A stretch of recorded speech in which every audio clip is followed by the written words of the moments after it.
Aloha aina, aloha kākou. I am Janos Samu, and as a national, I represent the Hawaiian Kingdom government, the Hawaiian Independence Alliance, and also the American Friends Service Committee, in other words, the Quakers. First of all, I would like to thank you for flying the flag of Hawaiian independence, solidarity, and sovereignty, or wearing or displaying its symbol. Please continue to do so. Our roads and our traffic again.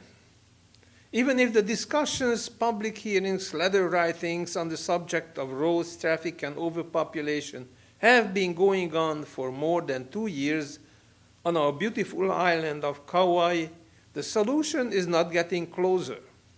Or more correctly, we don't get closer to the solution. The situation in the meantime has become worse, and if there is no action taken in the near future, it will become even worse. The way I see it, the major reason of the deterioration of the traffic situation is the lack of action, even if the reasons given are we don't have money and we don't have plans. The public has recommended quite a few solutions, some of them working well at other places, but I have absolutely no knowledge about those recommendations to be tabulated or evaluated, not even officially publicized, which would prevent residents from giving the same recommendations again and again. The issue is not simple. It is rather complex, and it requires a complex solution because each segment of the solution has consequences. Let's see how we can cross that bridge. One idea is to build more roads, as one of our respected islanders, Mr. Glenn Mickens, has recommended it several times. Yes, it will alleviate some of the traffic during peak hours, but this solution will have consequences too. The improved traffic will further enhance the attractiveness of our island as a tourist destination, and more tourists will come, and more cars will be on the roads. Yes, but we are not there yet. Where is the money to build the additional roads? Oh, well, we need to raise funds. One of the recommended ways of raising funds is to impose a $50 landing fee on each and every non-resident passengers of an airplane or cruise ship arriving to our island. Last year, in 2018, 1.38 million visitors arrived to Kaua'i. With the $50 landing fee, that would have generated $60 million for the county. Yes, it would require some logistics to organize the collection, but there are so many airports and harbors around the world where arriving passengers have to pay landing fees, it would just require copying one of their collection systems, and our county can do that.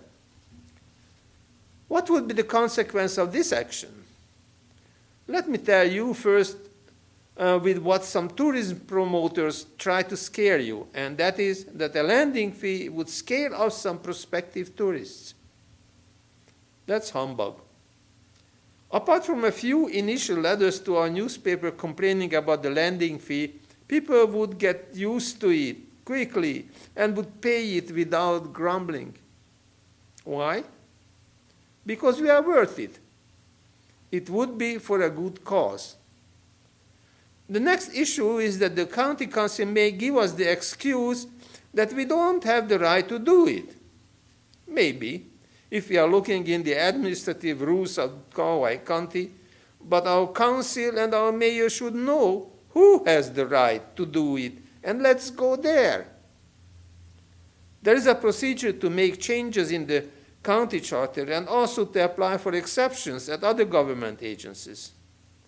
Choose the right person to handle that part, but don't try to tranquilize the public with a short statement that we don't have any right to do it, because somebody does.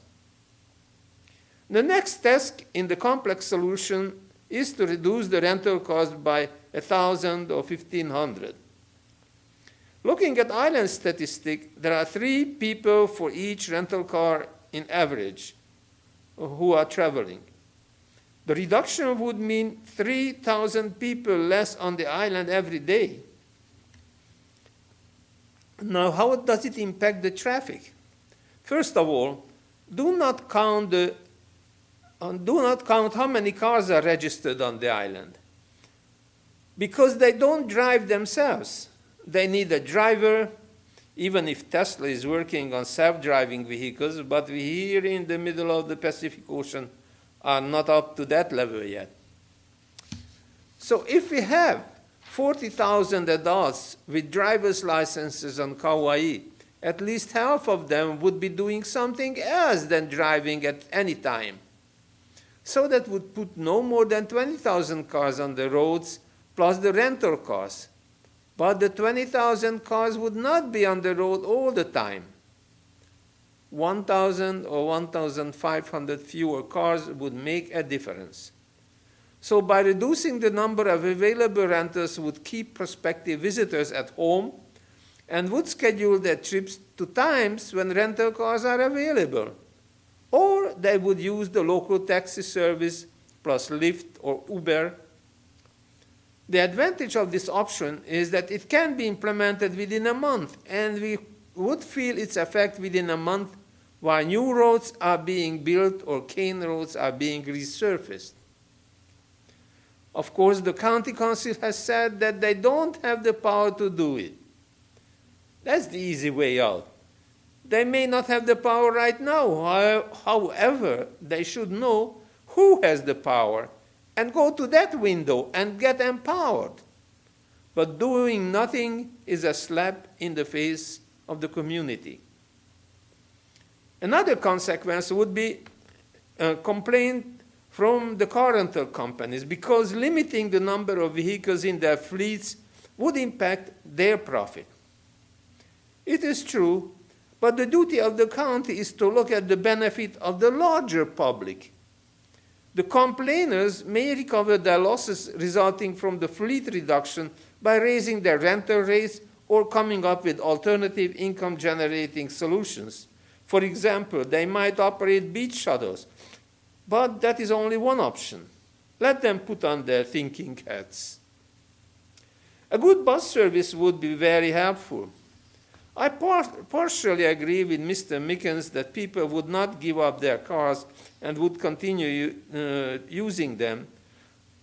Plus, many people don't have the access to the bus stops in the current routes. But those people who live along the routes of an effective working bus system and would see the advantage of using the bus at least half of the times when they would normally drive, or more likely to try it and use it if it is better for them than being in the traffic jam for half an hour. That would alleviate the traffic as well. And finally, the question of overpopulation. More and more people want to settle here on the island. This can be dealt with by imposing restrictions, like no car purchase and rental allowed for new residents for 2 years. I mean car rental. Plus designating schools to accept their children at inconvenient locations only for the first 2 years. You may say that it is cruel. I don't think so, because this would be an advertised inconvenience that would discourage them to settle here. And that can be lifted after a while. Exceptions would be Hawaiian residents for inter-island moving. Again, this would be for the benefit of the larger part of the community on our island. I have talked to you about restrictions. Unfortunately, we are in a situation that we don't have the money to build more roads, therefore we have to use other options, and the only option for a quick solution is to implement restrictions. We already have restrictions for building, for land use, for drinking, for running businesses, and these were all implemented for the benefit of the community. So why not implement these new ones too? They also serve the well-being of our community and would be to your benefits. Mahalo. Thank you, everyone.